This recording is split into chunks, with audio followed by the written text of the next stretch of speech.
Okay, so we're back and ready to dive into another fascinating, at least I think it's fascinating, Oh, passage, absolutely. this time from the book of Job. Yeah, Joe. And you set this one over specifically chapter 6, right? Chapter 6. Yeah. And you're really kind of interested in this point where Job, you know, is responding to Eliphaz's advice Right. and really starting to get to this point of like pleading with God for some justice. Yeah. And I think it's important to remember, too, like, this isn't just sort of passive, Yeah. woe is me kind of suffering. This is like, he's Yeah. pushing back. Job's really like, hey. Yeah, he's angry. Yeah. And I think that's what makes this chapter so powerful. You really see the raw emotion, the Yeah. anguish. Yeah. And it feels like, I don't know, a turning point. It is. It is a But- turning point. Yeah. Because like one of the images that really stood out to me, I mean, there's a lot of powerful imagery in Job, but just the idea that his suffering like outweighs the sand of the sea. It's amazing imagery. It's so visceral.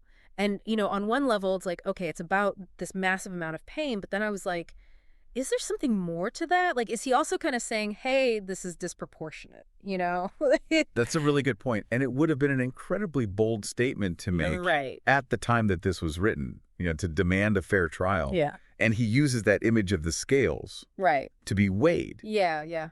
That implies that he believes Oh.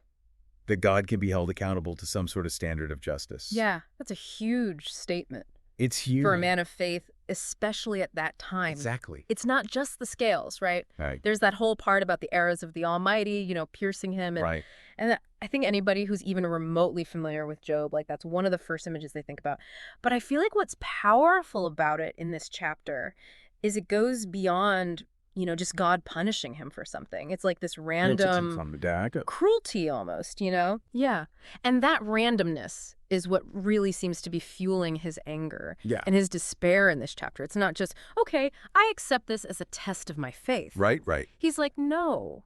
What is the explanation for this? What is going on? Why is this happening to me? Yeah. Yeah. And that's where I feel like his friends, Eliphaz especially, they really fail him. Oh, they fail him miserably. Because he talks about their words being like a stream that dries up in the summer. Yeah. Which is so poignant. Yeah. Because it's like he doesn't need those platitudes. He needs real empathy. Yes. And it almost feels like, even more than the physical suffering, it's that lack of understanding that's crushing him.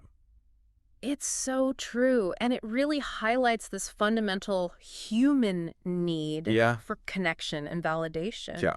Especially when we're in pain, when Job is rejecting Eliphaz's attempts at comfort. Right. It's not just about the words themselves. Yeah. It's about the fact that he feels betrayed by someone he thought was there for him. Oh, absolutely. And you see, like, it's so human. Right. So human. Because we all have those moments where, we're going through something and we think we can rely on somebody. Right.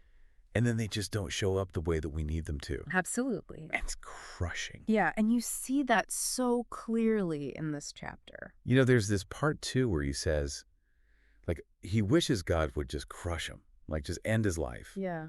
And it's easy to read that as pure despair. But I feel like there's this burning anger in there, too, right? Oh, there's so much anger. Yeah. And frustration. Frustration, like he's not being understood. Yes. It makes you think about, like, what even would be a real answer for Job at this point? Like, that's a great question. Would any explanation really justify the level of suffering? Right. What could God possibly say to make this okay? Yeah. Yeah. And I think that's really the heart of it, is like, what kind of answer could possibly satisfy us when we're dealing with that kind of existential crisis? Yeah.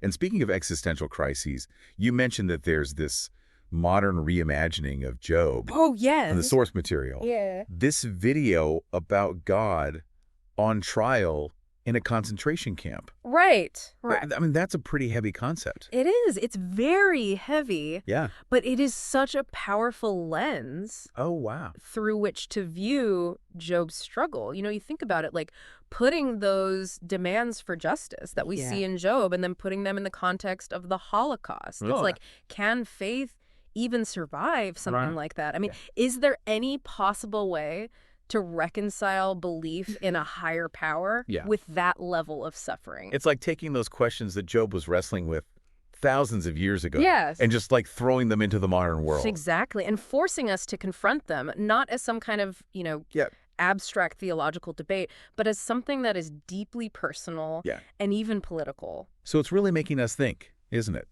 And I think that's a really important takeaway from this chapter, that this isn't just an ancient story. Oh, no, no, no. It's like this echo Yeah. of this very human struggle Yes. to figure out, Exactly. like, what's the meaning of all this? What is the point of it all? What's the point when there's so much suffering? Yeah. Especially when it seems so random and unfair. And I think that's, chapter 6 really lays the foundation for the rest of Job's journey. Yeah. Like, we're seeing him grapple with all of this, and he's going to keep searching for meaning. Yeah. Even when things are really bleak. Yeah. So we have Job's raw plea, his disillusionment with his friends, that desperate desire for understanding. Yeah. But it feels like it goes beyond just wanting answers, It does. It's about, like, the whole nature of faith. Right. What does justice mean? Yeah. What does it even mean to have a relationship with a higher power Exactly. when these things are happening? And that's the question I think that this chapter leaves us with. Oh, yeah. If you were standing in Job's shoes, right? Okay. How would you seek justice and meaning in the face of that kind of suffering? I mean, would you be demanding answers from God? Would you be looking for solace in other human beings? Yeah. That's a question that really stays with you. It does. It makes you think. So thank you for bringing this chapter to us Oh, you're welcome. and taking this deep dive into Job chapter 6. I think it's one that, people are going to keep thinking about long after they finish listening. I hope so. It's a powerful one. Yeah.